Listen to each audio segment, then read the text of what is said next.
Osborn Bergin an Freud Léacht seo an chunel ag dúil rééis a bhfuil leis an sintius ó Olive George Huxley a callú bin fihe dó.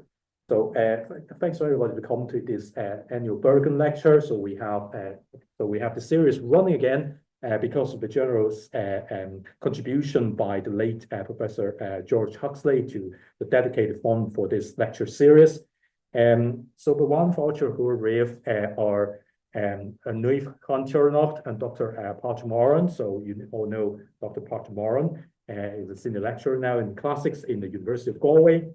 So his specialities would be in the cultural history of the late Roman and early medieval periods, especially the impacts of Latin culture in Ireland. Also you might have already be familiar with his edition of O'Mall Conway's glossary and his contribution to the various very useful websites and databases that there on Segal glosses that he's going to talk about today, especially. So I'll give the floor to Dr. Patrick Moran. Okay, thank you very much. Thank you very much. So it's a very specialist audience. I don't need to explain much in the way of background. My lecture will be a little bit shorter, I think, as a result. One of the highlights, certainly for me, and I'm told by others too, of the wonderful Words in the Wave exhibition in the National Museum this year was the return to Ireland after more than 1,000 years of this manuscript, the St. Gall Prishin. This year I gave a presentation at a day-long event aimed at the general public in Trinity College, Dublin, and made some passing comments about the origin of the manuscript, which seemed to take some people by surprise. I voiced the opinion that it was written in Kildare, and this I thought was nothing particularly novel, but it seems it is. And people come up to me afterwards and say, "I'm from Kildare. I just wanted to say thank you very much for whatever I might have done." So it occurred to me that I had been working on the manuscript for some time. I had been working on the glosses especially. I have come to form opinions that I probably haven't put into print, and there are probably opinions I have put into print in footnotes and in the middle of very dense discussions that may not have really come to light. So I thought this would be an occasion just to reflect on some of the broader story of the manuscript and maybe try to tell, maybe build a picture about the origins of the manuscript. So the work I've done on the St. Gall Prishin has mostly been on the glosses. I've published some articles on the glosses and other things, but for this talk, I'm really going to focus on the context of production, the context of production of the glosses, and I won't be doing any detailed study on the glosses themselves. Everyone knows in this room, I'm sure, that it is one of the three major codices for the reconstruction of the grammar of Old Irish. And just the briefest note for gloss scholars is in this slide. I put together some information, some statistics on the quantity of glosses in the three major sources for Old Irish. And it's novel perhaps because of the totals for Latin glosses, which I don't think have ever been aired before. In the case of the Würzburg glosses, I have the totals for Old Irish come from the Corf database. In the case of the Würzburg glosses, the total of Latin glosses comes from a transcript given to me by Sean DePuyer, who has been working on this for some time.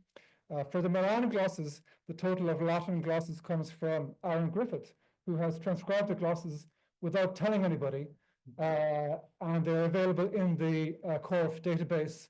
It's an incredible resource that no one knows about, but we're going to publish it in the Gloss Corpus database, which is something else, to make it more accessible to scholars of glossing. It's incredible that someone has transcribed nearly 4,000 glosses and didn't tell anybody.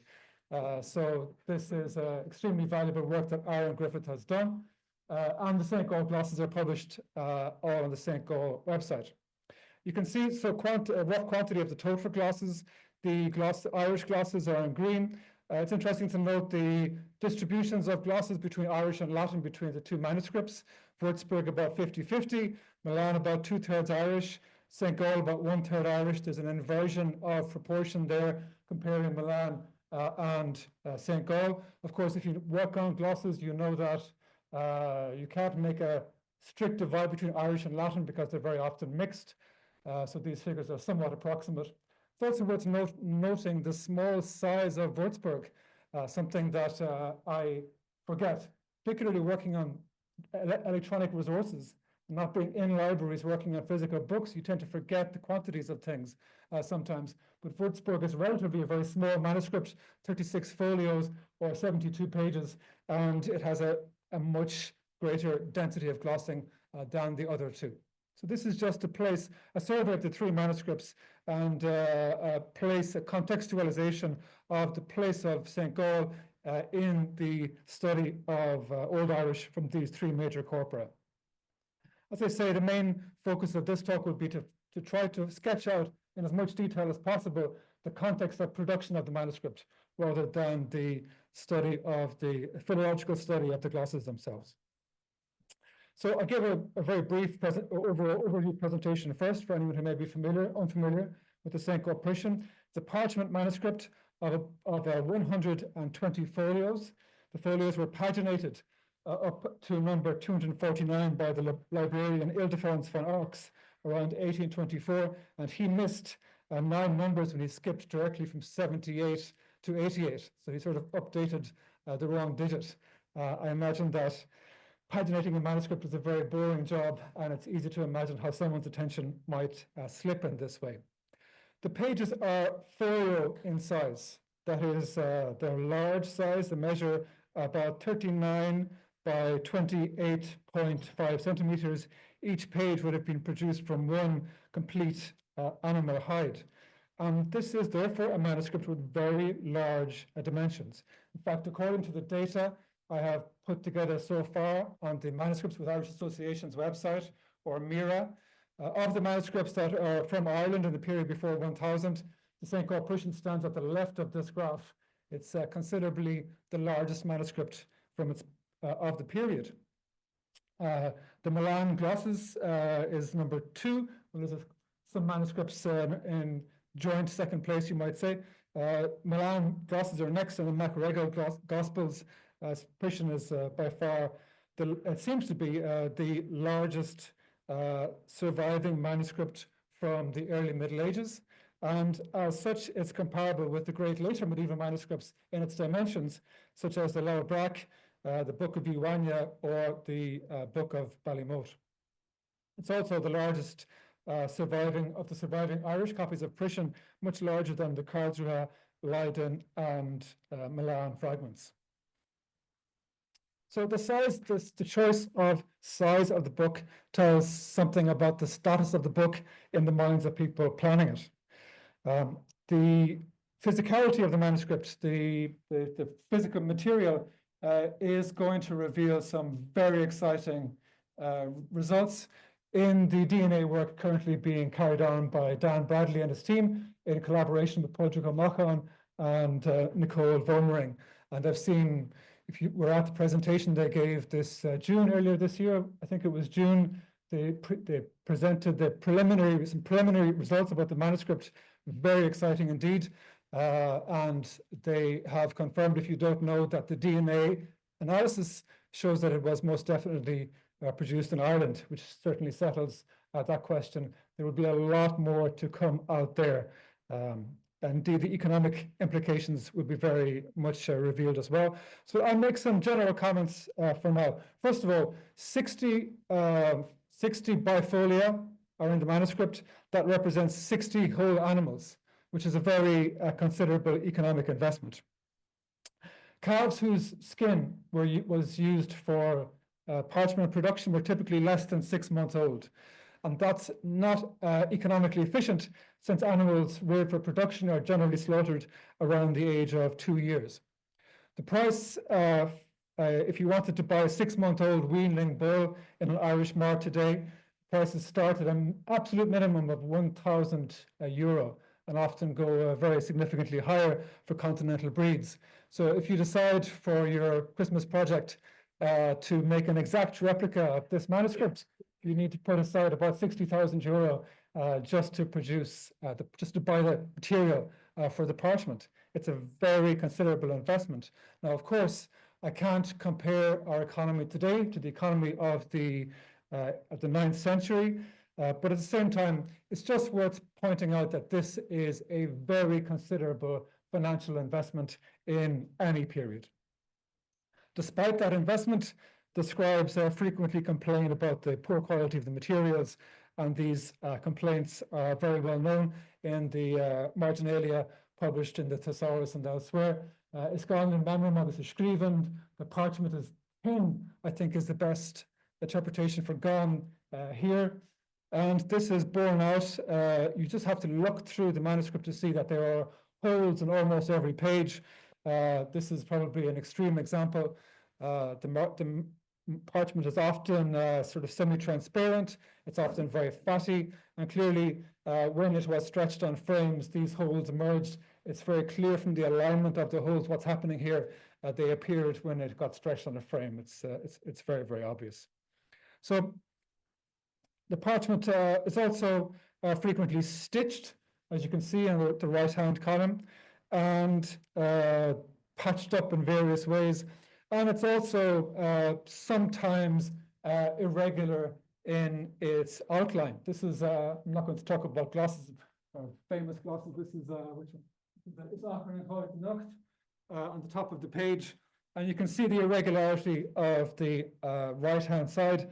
And this is what you would expect if you have to produce folio parchment, because you are relying on using a full animal hide. You can almost see the line where it has been cut out from the stretching frame.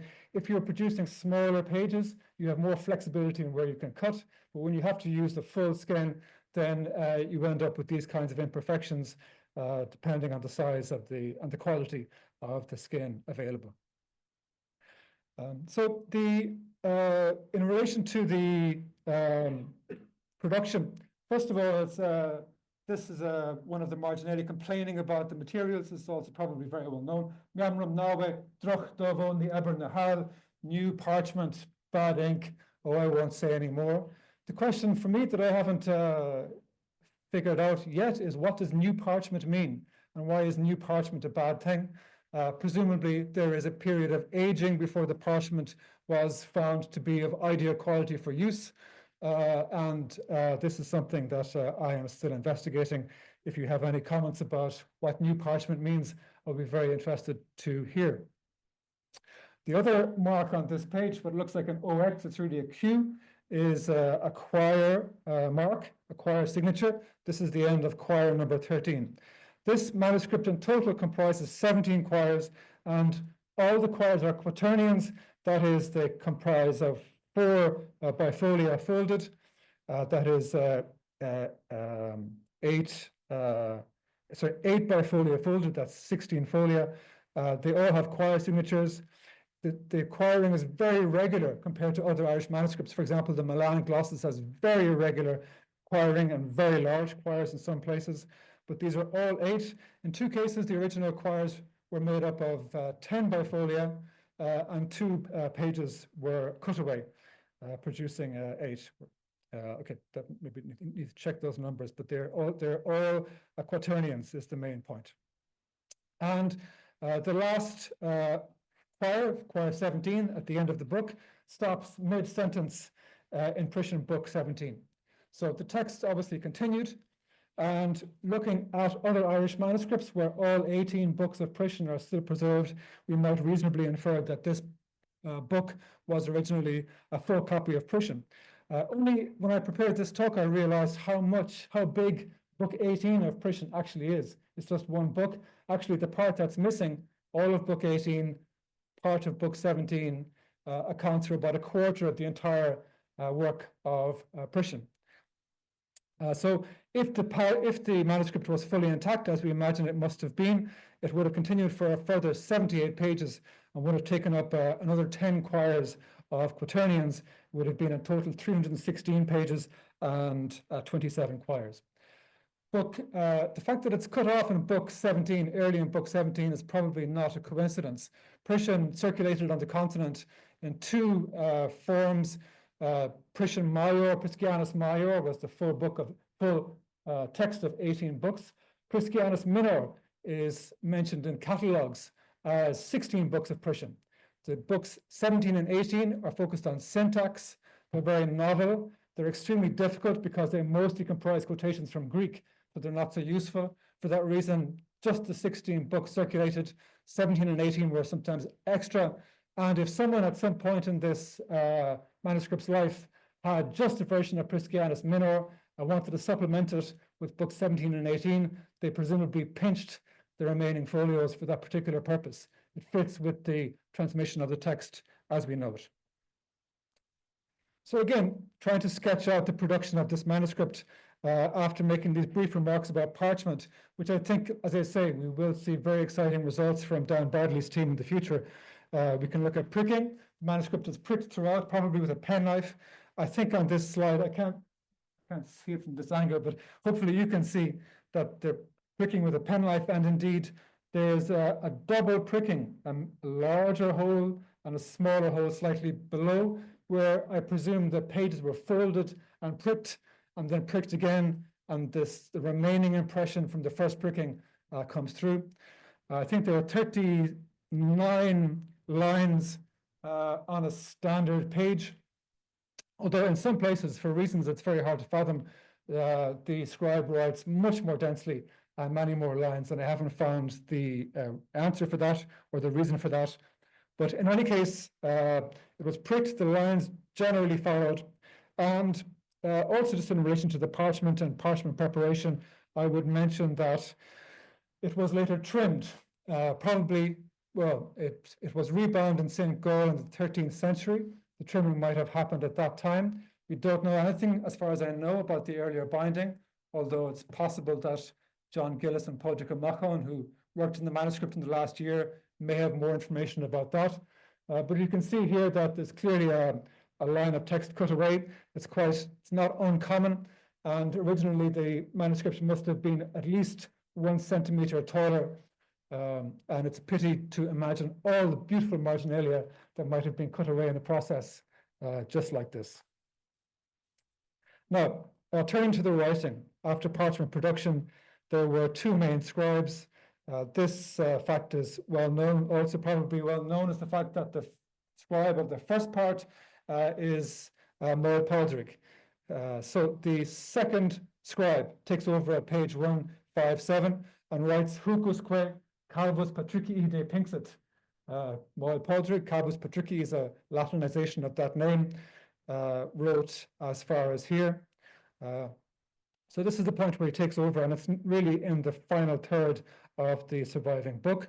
And then we have a second scribe, scribe 2, I call him, who wrote the final third. So Moel Padraig and scribe 2 are very different scribes. Moel Padraig, this is his writing.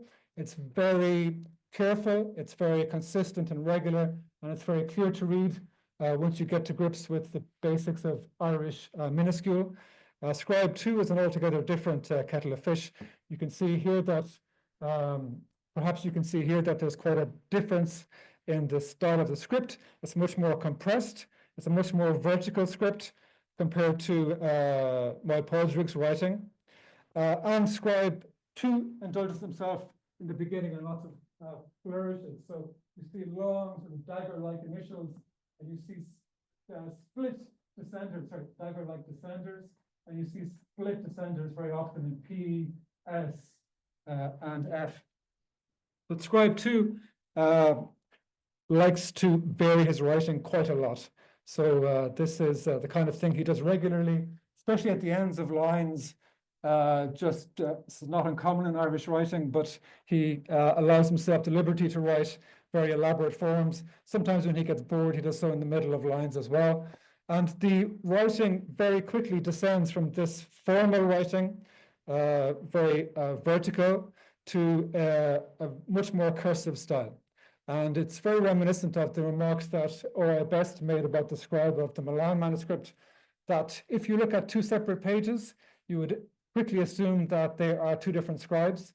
But when you follow all the way down from the first to the second page, you see a gradual evolution of the writing. And this is very much what you see in this scribe number 2.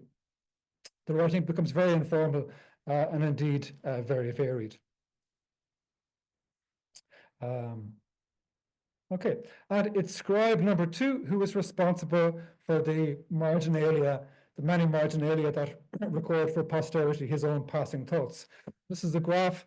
These are this is a counting of the marginalia that involve prayers, comments on the date or the feast, and the quality of the parchment and so on, and grouped into groups of 10 or 20 pages. And the line is where scribe 2 takes over. It's very clear what's happening here. I don't need to say anymore. Okay, so in fact, okay, that's all I'll say about that for now. That's obvious. We also have 2 guests, I call them guest scribes, who write more or less a column or so each. The first is Finnegan, who, in my opinion, is a very inexpert hand. If you look at it for a while, I think you will see that. The name in this case, I believe, is written by scribe number 2. And on the right, Donchus, who writes 2 whole columns and part of a 3rd column. This scribe, Donchus, obviously writes in a very different style. And this style is very reminiscent to me of what Joseph Léacht has called the train track aesthetic of St. Gall manuscript 51. He presented about this also at the day-long symposium earlier this year.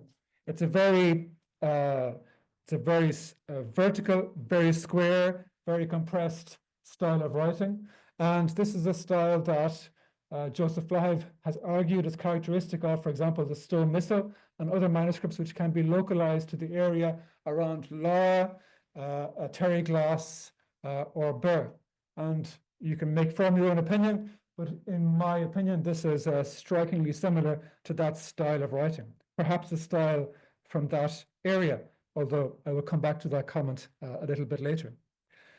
It's also interesting to consider how we make judgments about manuscripts and judgments about scribes based on very poor evidence or very limited evidence sometimes. So if you found this page as a scrap, maybe a binding fragment, I'm talking about the page written by Donchus on the right, and you compared it with St.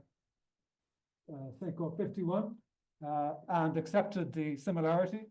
St. Gall 51 is being dated to the 8th or 9th century by Lowe, or Johannes Duft dated it to just after 750. Would be easy to assume, you could imagine, that Donchus is writing about 750. Actually, he's writing in the 9th century. And it's the danger of making assumptions based on very limited evidence. So this is maybe a caveat. And again, I'll come back to that a little bit later. Now, I have called him Donchus because of the name. And it's usually said that, always said, I think, that Donchus signed his name, but it's absolutely not his handwriting. That's, I think, should be clear, hopefully clear, at least that's my opinion. And the same scribe of the word Donchus on the same page in the other column has written this comment, which is also, I say, I presume people know, some people will know this material very well. I'll stop saying it's well known just in case. So he writes, the Inish Madog doing Edon Mesha Agus Chorabra. This is, if Donchus is the name of the scribe who wrote the column, Misha is not Donchus. This is, to me, a different scribe. We don't know anything about Chorabra. We can't place him anywhere else on the basis of this information. Inish Madog is not identified to my knowledge, although according to it's one line from the Liebherheim, poem of the Liebherheim Room is cited. It seems to be a place somewhere west of Clonard. I think that's all we can say about it. The one thing we can say about this note is that it tells us the manuscript was not written at Inish Madog, presumably.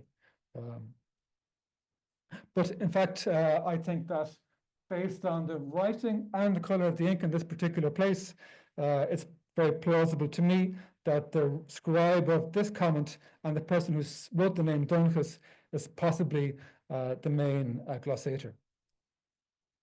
There's another name in the margins that has received almost no attention, and I will show you here. The name is Kovtach. This is in the second part of, this is the name and the page was written by scribe number 2. And this is the same writing. The scribe number 2 also wrote the name on top. And on the left, in Vav, I'd say. This has been associated, okay, first of all, this is presumably coherent with the pattern of marginalia by scribe number 2, talking about his writing. So, ní ar máil scríbe den letter of Shaw, ní máil, not slowly I wrote this page. He complains about the parchment, but complains less about his writing and likes to show off, it seems, from time to time. This seems to be in the general ballpark. So in Bernhard Bauer, who's a different person, Bernhard Bauer's analysis of the language of the glosses in the database he produced, he would identify this as an adverbial phrase, meaning well. This is the construction of an adverb formation from the article and the dative singular of an adjective. Examples from Tuaneisen are invar greatly, in erdark, conspicuously, in tarnishu, secondly. However, I think this is certainly possible. So in this case, it just means very good, very well. And he's boasting about his writing again. But I think there's another possibility, not discounting this one, but there's another possible explanation, which came to me after looking at the Milan manuscript. And this is a probatio pennae, a pen trial in Milan. It's not in the thesaurus for some reason, and it's at the end of this column. At no point blowing it up because the image quality wasn't good enough. So I just did a transcription to show you where it is.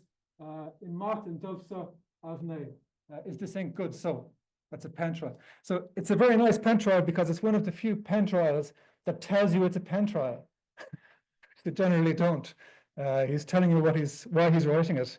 Normally they write something else. But the scribe, so I think the beginning of this pen trial is possibly the idea in the remark by Kovtach. Perhaps it's another alternative explanation. Perhaps it doesn't mean well. Perhaps it's a question. It's very hard to detect questions without question marks. But he's maybe saying, is this good? I think it's certainly another possibility to consider at least. But the most significant point about this page, which is never remarked on, Kovtach is never remarked on, is that if we take the model of other pages where the name of the scribe is given in the top column, then the name of the person who wrote this page is Kovtach, and this is the person who wrote all of the second part. In other words, Kovtach must be the name of scribe number 2, which I think, in my mind, this establishes. From now on, I'll talk about Mael Podrig and talk about Kovtach as the second scribe. This is one of a number of stages of production. So I'm going to talk you through each stage as I have tried to reconstruct it. And much of this information is based on observations I've made on my own over the years. Some of it is mentioned in Rutger Hoffman's study of the manuscript. But I think most of this is, in my opinion, these are ideas I'm airing for the first time. I don't think they have been published anywhere else. We can see various stages of production. To me, it's interesting to follow how this manuscript was prepared in the full. In the first place, after the preparation of the text, the next stage of production was critical examination and correction.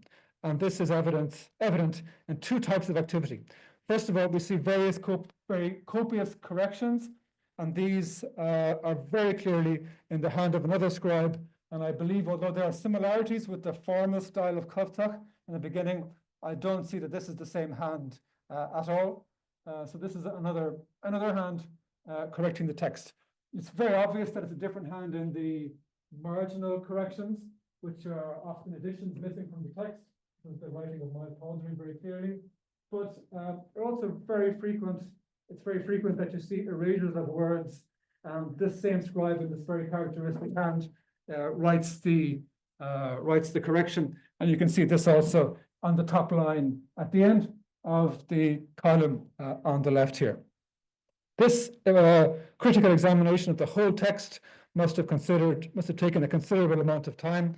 And there was a second type of critical examination which may have happened in parallel. it's possible.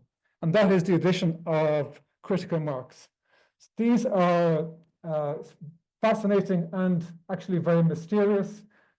These often single letter signs written in the margins that mean things like probably Q is probably query, which means seek or search out or find an answer. Require is just listed on the slide, should be there. It's found in other manuscripts at least. Dete is a Greek for the same expression. It means just seek, find an answer. And this is an indication that this dete is also found in the Book of Armagh and some other Irish manuscripts. This is an indication that this is a scribal tradition that comes originally from the Greek world. They're still writing Z for seek with the same function. Require, they mark things of interest, they mark quotation marks. The U is for Virgilius, most often, occasionally versus as a verse. And in some cases, there is no understanding at all of what some of these marks mean. Even if we say something, look at something like quire, which is the Q sign, whether it means to compare the exemplar, to look for another manuscript which might have a better version, or just to find a solution to this problem. Maybe it's difficult to understand, we just don't know. But these are extremely plentiful. Evina has counted 617 in her study of the manuscripts, which is cited there. I can give a full reference to you if you want. This represents not just the writing of letters, but a very, very intensive review of the text, and a very time-consuming one at that. And I think that for all the value of her work, I don't entirely trust her numbers. So I know from my own study of Virgil's citations, she gives 160 for the U, which is the same as V for Virgil. I have counted 617.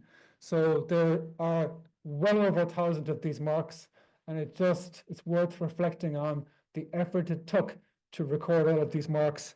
Each is a critical moment, a moment of textual criticism in itself. The other point about these marks is that they are part of a system that was used in Irish scriptoria. And although the detail of this slide is from the same paper by Evina, it won't be so clear, the main thing to point out is this repertory of signs used in the St. Paul corresponds with an extremely varied repertory of signs in 3 bilingual manuscripts, also written by Irish scribes. This is a textual critical system, and it still needs to be figured out. There's a huge amount of work to do here. In addition to this critical process, we also mentioned in passing Signe Renvoi, collected here by Pierre-Yves Lambert, cross-reference marks, another stage of critical evaluation of the text. After correction, which must have been very long and time-consuming, we have rubrication. And here we can see aspects of the process. First of all, it's worth noting that the rubricator was very fond of writing letters in Greek. So this is the Latin incipit, but explicit liber secundus, incipit liber tertius de comparativis. And you can see his fondness for replacing Latin letters with the equivalents in Greek. Something that has been described of the manuscript, but now after doing this work, I see it's just this scribe who does it. And this is a scribe that's different to the other two, Moel Podrick and Dovtach. I think it's very clear if you compare the hands closely. This is an example comparing it with Moel Podrick. If you look, for example, at the simple form of the letter P, it's very different in construction. I'm too close to see where it is. There's some on the line above. And the longer I stare at this, the more I'm convinced that it's certainly not the same hand as Moel Podrick. And it's most certainly not the same hand as Coftach, which is probably very apparent from this slide. Can I use a pointer? It would save me. I don't know if I can use a pointer. Okay, I got a pointer. Can you see that? Is that too small? Is it adequate? Yeah, okay. Sorry, could be bigger. One other proof of the fact that this rubricator is not Coftach is the use of abbreviations. So if you look at the, okay, this is the per abbreviation. This is the insular per abbreviation. It's used by, it's got a tail on the top of the P, and it's used by all of the scribes including the glossators of the manuscript, except for Coftach, who uses instead the consonantal per-abbreviation with a cross through the descender for reasons we don't know. And again, this just raises another caveat about the evidential nature of abbreviations. We have two sets of scribes writing at the same time very clearly, but they have a different preference of abbreviations. So abbreviations are very important for dating manuscripts, but we must be careful, especially when you see examples like this. And this is absolutely consistent. Coftach writes the continental per-abbreviation. All the scribes always use the insular per-abbreviation. Just something worth keeping in mind, particularly from a methodological point of view. The rubricator also wrote overlines over Greek words, not a simple task, because they often are difficult to find. You can't do this quickly, and very rarely makes mistakes. It should be noted. So after rubrication, I believe, I'll talk about the sequence a little bit later, but after rubrication for now, I'd say I believe we have illumination. And some of these illuminations are very famous. This one particularly famous. There's a picture outside John Carey's office in UCC of the Gundisrup cauldron, which I meant to put on the slide. It's remarkably similar, and I'm baffled as to explain why. You should have a look in your own time. This initial is very famous. It's such a pity that the St. Gall's stamp, the library stamp, is on the other initial, but there is a drawing of it by Peter Meyer from the 60s. I forget the date of this reference, which is very accurate when you look closely. And if the image on the left is somewhat hallucinogenic and strange, the image on the right is even more so. There's a man with splayed legs whose legs are being hooked by two other men, and it's altogether completely baffling, but quite amazing. So the initials are very varied, very inventive, and I think we can also establish that the illuminator here was neither of the main scribes. So here's some evidence for that. First of all, sometimes you find guide words. So for the case of det or quoniam, the scribes tell the illuminator what to put in. If it was the same scribe, they would know, presumably, at that stage. And the third example is a nice example, because hopefully you can see that nu is written as a guide word and then erased after the illuminator has done his job. This is one piece of evidence, I think, that we are not dealing with the same, we're dealing with another contributor to this team effort. Another reason why I think that it's another person is that Moyle Podrick's initials are absolutely terrible.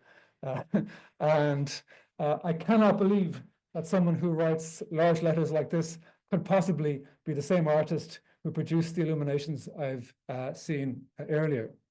Now, the illuminations on this manuscript have received almost no attention whatsoever. I've found so far, and again, I'm happy to be corrected if there are references I'm missing. I would really love to know. But I found no discussion at all. Some passing mentions which say that they are similar to the Book of Armagh, which certainly is borne out, as I'll show you. But the analysis, there's nothing, I think, written about the quality of the work. And it's a pity because it is quite fascinating. This illumination, particularly for me, is very, very striking. This is an animal with cloven feet beside the word quoniam. Now, stylistically, it's a very unique drawing in this manuscript. It's totally disconnected from the letter. It's a naturalistic figure, unlike the others. And it doesn't have any of this stylistic interlacing that we find elsewhere. Normally, the feet end up in some kind of interlace. This is just a naturalistic drawing. It's very unique. It has none of this fantastic quality that we see elsewhere. This is surely a reference to the calf or ox, which is the symbol of the evangelist Luke, since Luke's gospel also begins with the word quoniam. But it's even so, surely a reference to Luke, but not the kind of sturdy ox that we normally see in evangelist portraits. Now, the The iconography of the four evangelists comes from, as far as I know, two biblical references in Ezekiel and in Apocalypse. In Ezekiel, the figure of Luke is described as an ox. I can't remember the Latin word, but certainly in Apocalypse, it's a vitellus, it's a calf. And certainly we have a calf. I think in our version, the ox, a sturdy ox, is much more common. And this calf, again, it's not typical at all. It's very skinny, and it's also, its posture is very limp. Its head seems to be looking backwards. Its feet are in disarray. And having grown up on a farm, this to me completely brought to mind a newborn calf. It has that kind of splayed quality, and that's my own interpretation of the image. It seems that the illuminator is just breaking from convention, both the manuscript's own convention of interlace and the evangelist's convention of ox-shape symbols, maybe just to show off his drawing skills. As simple as that. I think I can find no better answer. When I looked again at this image, and you can see there's actually all the evangelist symbols here, I was quite struck by the forms of the eagle on the lower half, and the lion and the man. Now, man figures are all over St. Paul-Prussian initials, and also bird figures, which may well be eagles. Here's a lion figure, for example. This is what a lion looked like in the imagination of a 9th century Irishman. It's interesting, this sort of quiff, and the extended tongue seems to be part of the iconography of the lion. The St. Gall version has sharp teeth as well. And the same may be said of the bird figures, which are all coherent with eagles. Again, there's an evangelistic or a resonance with evangelist iconography. Could it be that this circle above the figure, which doesn't have any function in the design, is a symbol of the Eucharist? This is the kind of thing you find quite regularly in the Book of Kells. Overall, my impression that this is an artist who was well trained in the Christian iconography, as you might expect, and is using the same vocabulary to illuminate a text that is completely secular and classical in its orientation, but maybe having some freedom. This is the figure that's least known. It's very spectacular. This is an eagle, most certainly extracting a fish or holding a fish at least.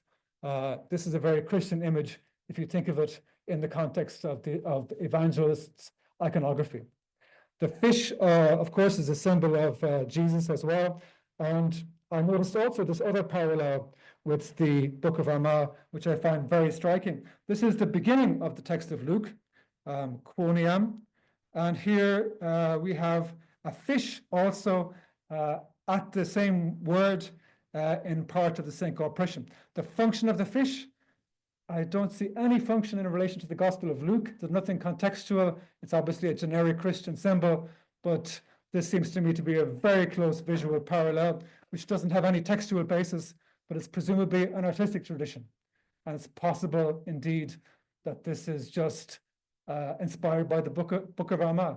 Again, I say this with remembering the caveat that when we have very little evidence, we shouldn't jump to conclusions. But it's very striking and still needs an explanation.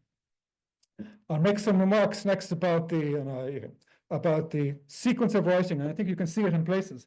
The rubricator worked after the corrector, because sometimes, so it's on this side. Yeah. Really okay, yeah. Yeah, never mind.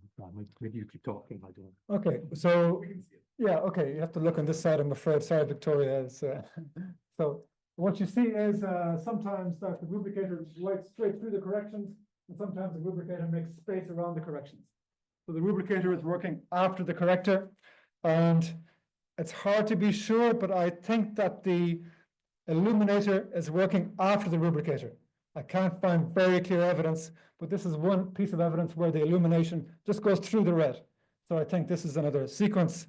And what's important to note is that glossators are working after both. So here we have glosses on corrections. And this is the glosses are in a completely consistent hand. This is copying of glosses, which are on the corrections, and often the glosses go through the rubrication. So this also happened last, and in one case, again, it's hard to place the illuminator exactly, but this is a gloss that must have been written after the illumination.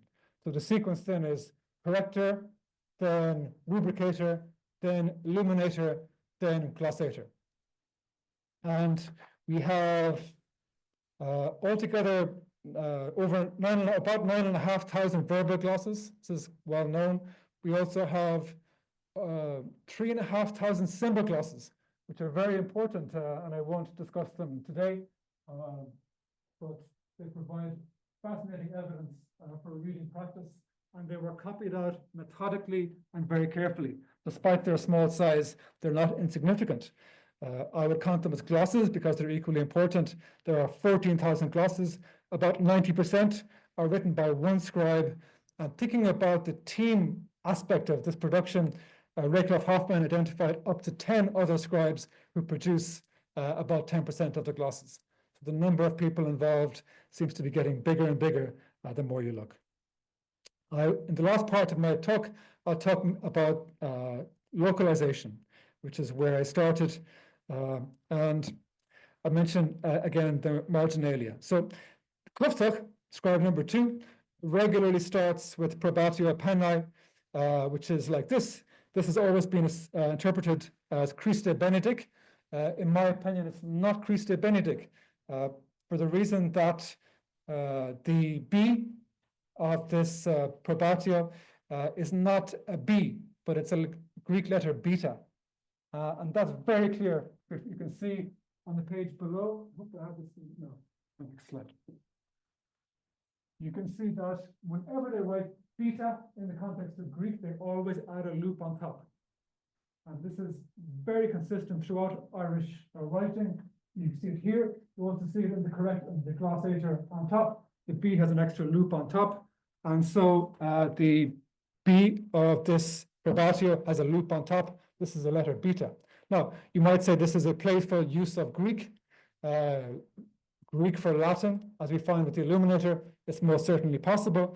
But this probatio pennae XB or chi beta is attested as a standard prayer. And this is in the Reichenhauer Schulheft, where Christe boetheson is Christ help us. And this is a tag in the Greek scribal tradition. In my opinion, just like the Z for Zdete, this XB is a hangover from Greek scribal tradition, just to clarify. Summarizing the marginalia in general, this is all in Cluftuch's section. We can count them thus. So these XB probatio pennae are very common, there's 40 of them. There are prayers to Christ, 44. There are prayers to Bridget, 17. Prayers to Patrick, 3. And let's say miscellaneous prayers. It's often remarked there are lots of prayers to Patrick and Bridget. I have a list of comments, prayers to Patrick and Bridget. When you actually count them, there are prayers to Bridget and much fewer to Patrick. And that's worth pointing out, and I'll come back to that. And we also have specific names that are of local significance. 3 times St. Diarmid is mentioned. Diarmid is prayed to. And this is Diarmid Uaidu Rowan from Disha Diarmida or Castle Dermot. It must be him.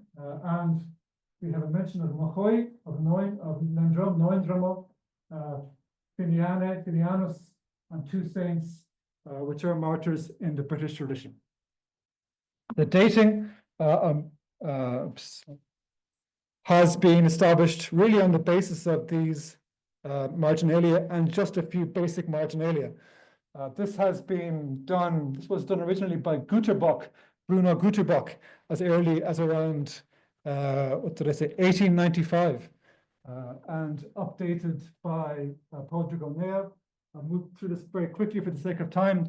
It's probably well known in the article by O'Neill from 2000 in Eru, but it relies on the fact that the feast of Diarmid and Mochoi and Hall are fixed feasts. Saturn, Sabchosk, the Easter summer is not a fixed feast, but it is 5 or 6 weeks after Pentecost. And this allows the date to be established on the basis of the schedule of Easter in this period. And I think O'Neill has established beyond doubt that the manuscript was completed in 851. And indeed, we can see a progress of writing. The scribe seems to be starting each page in this section with a record of the day. It shows that he's writing about 2 pages per day or 1 folio. And if you assume this steady pace, which is an assumption, of course, it would show the manuscript was begun in October 850 and finished in August 851. That is the full part, including the piece now missing. These are the arguments for localization. Already in Kenny's time, in his sources, he said it was unknown. The earliest localization I can find is a passing comment by Flower in an article about high crosses from 1954, who said that it was written by scholars from Leinster, and that's all he says. Doesn't provide any further argument. It's very much a passing comment. F.J. Byrne, in his introduction to O'Neill's Irish Hands, 1984, says it was very probably written at Castledermot, and he makes reference to the 3 mentions of Diarmid. His argument is somewhat convoluted because he ties it in with the localization of the Milan glosses. I won't have time to explore it, but that is the most specific reference to Castledermot. And then Raycliffe Hoffman, in his edition, said it was perhaps written in Nendrum or Bangor.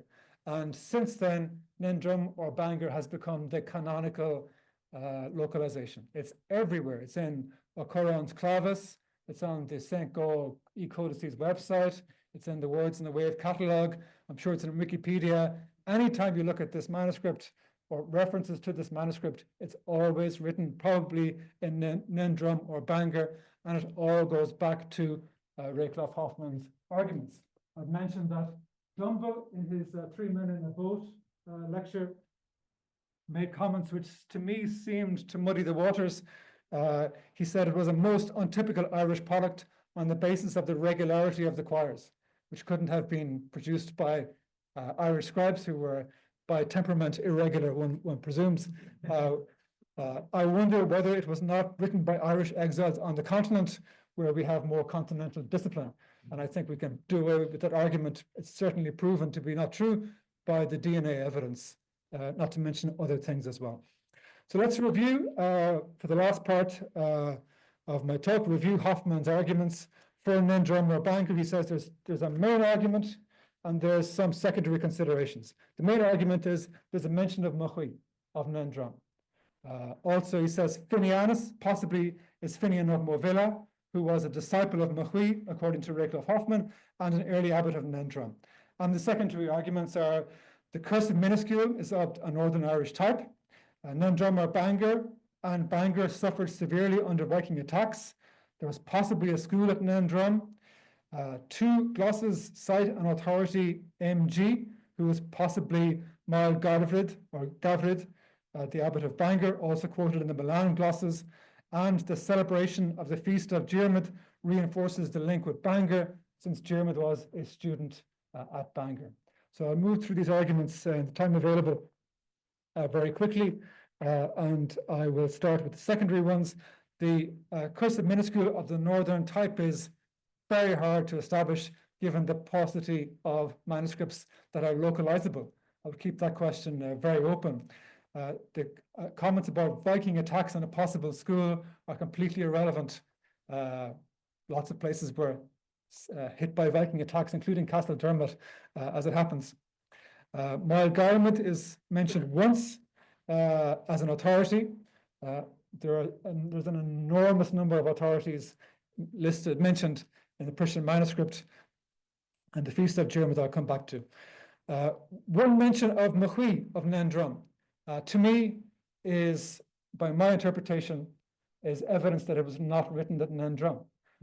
Because if it was written at Nendrum, they would not have said Machui of Nendrum. I grew up in Tuam, in County Galway. We're very proud of our heritage of St. Jarlath. No one in Tuam ever said St. Jarlath of Tuam. So to me, the fact that they specify the place in relation to Mochuí is probably an indication that it is not the place. And in relation to Finianus, it could well be Finian of Movilla. Finian of Movilla had a very wide cult, which extended to Britain and to the continent. And indeed, Finian of Clonard is a possibility, who also was a very important saint of the period, and close to Inishmaldog, apparently, if that is relevant. So I think the arguments are very weak overall, and I would just draw your attention to the evidence as a whole. I think the first thing you would say is that this is a manuscript where the scribe really, has a particular devotion to Bridget, and one might assume on that basis that a Leinster environment would be most likely. And secondly, just looking at the predominance of names of local saints, Diarmuid, who was a very minor saint, and uniquely Castle Dermot, I think it's the only person that fits, only place that fits, is mentioned 3 times, and Mochuí once, so there's an argument just on the basis of simple numbers. And I would also point out that the prayers, the invocations to St. Diarmuid are much more elaborate than to Mochuí, whose feast is recorded, but they are purely prayers to Diarmuid, comparable to the more elaborate prayers to Bridget in their structure. And the fact that the prayers occur on 3 separate pages suggests that the scriptorium was preoccupied with celebrating the feast of Diarmuid for 3 days in advance. And if anything, to me, signals that this was most certainly, or most likely, a manuscript produced in Castle Dermot. That would be it above all. Okay, so I'll finish with my conclusions, and thank you for your patience.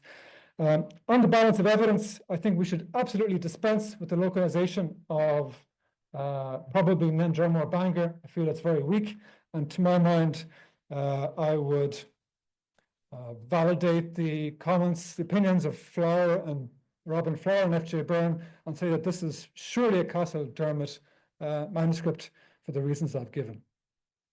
Looking at the broader production story that I've tried to outline, I would say that this is an enormously complex, time-consuming and expensive production. Passing over the 60 hides required for parchment, we have a very difficult Greek and Latin text. The text amounts to about 190,000 words, text of Prussian, copied by 2 scribes with help from others. And the phase of work which O'Neill estimated was completed by August 851 pertains just to the completion of the original text.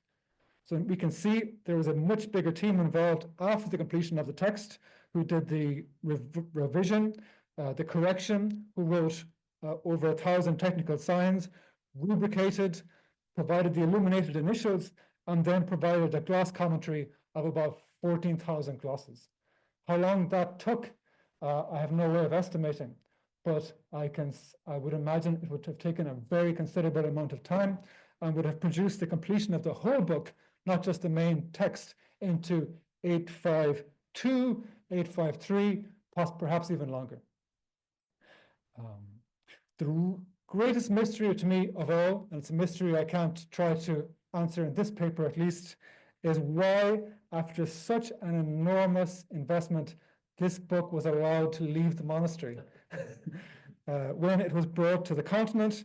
And this inclusion of a poem in Continent in Caroline Minuscula, dedicated to the Archbishop Gunther of Cologne, can be dated to at the earliest 855 to 863. That was the reign of his period.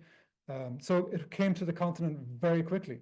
We could imagine the manuscript having produced as late as 855, in my opinion, given the amount of work involved, would not be difficult to imagine. It could have been brought to the continent almost immediately. It's certainly plausible, but within 10 years, we can say.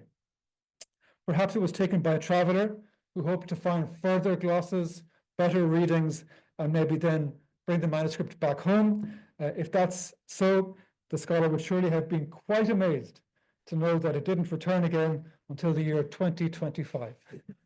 Thank you very much.